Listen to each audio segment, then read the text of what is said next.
अरे मंटुआ, अरे सरवा है ना चल तो चल तन के देख तो बैगन में भौजी बाड़ी ओए प्यास गाड़ी चलो से बरा के भाग के ऊपर धूरा में धूरा झोक दियाई। हां चलो रिकॉर्डिंग बाय सुर संगीत स्टूडियो रामगढ़।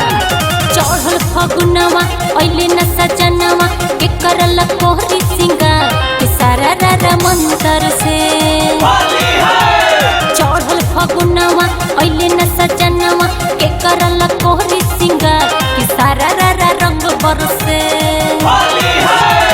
अच्छा अब तो तहार हो गइल, लो है हमार देसिलवा सुनो। हाँ सुनाए।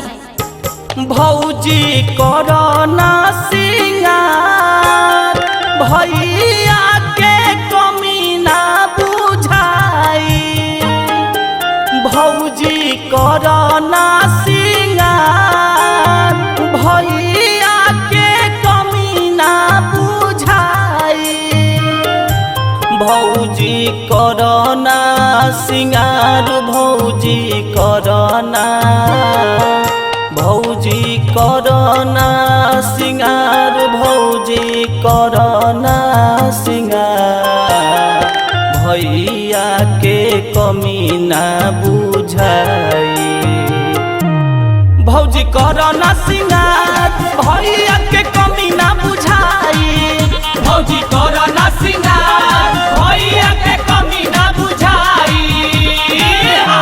झूठो के कहत रह कि कमी ना बुझाई आए तो का कही तू ही बोलो।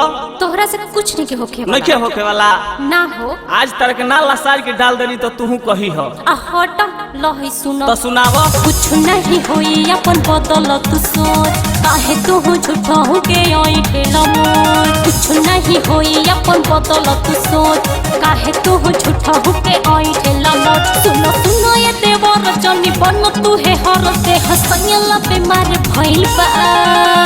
अच्छा सैयाला बीमार भइल बा। हाँ हो। अल्लाह है सुना। सुनावो।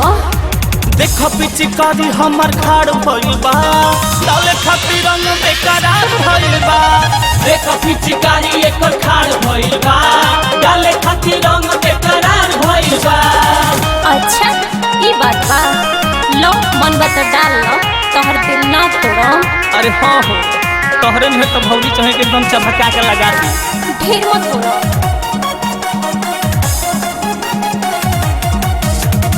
इहे बाजीत जदि तोहरे पिंटू करो जानी देरिया हो डालिए तो ना। इहे बाजीत जदि तोहरे शंकर करो जानी देरिया हो डालिए तो ना। रंगवा गोतरे गोतरिया हो डालिए तो ना। रंगवा गोतरे गोतरिया हो डालिए तो ना। वाह भौजी वाह, तू तो आज दिले हमार खुश कर दई। सचो। अरे हो आवन नहीं खाली अब लगवा लो। ना हो अब भैया खातिर छोड़ दो। भैया ना है तो जिया में होई। रंग लगावैलू चोन्हा बड़ी कैलू खुश बाड़े देवता हमारी कि सारा रंग बरसे।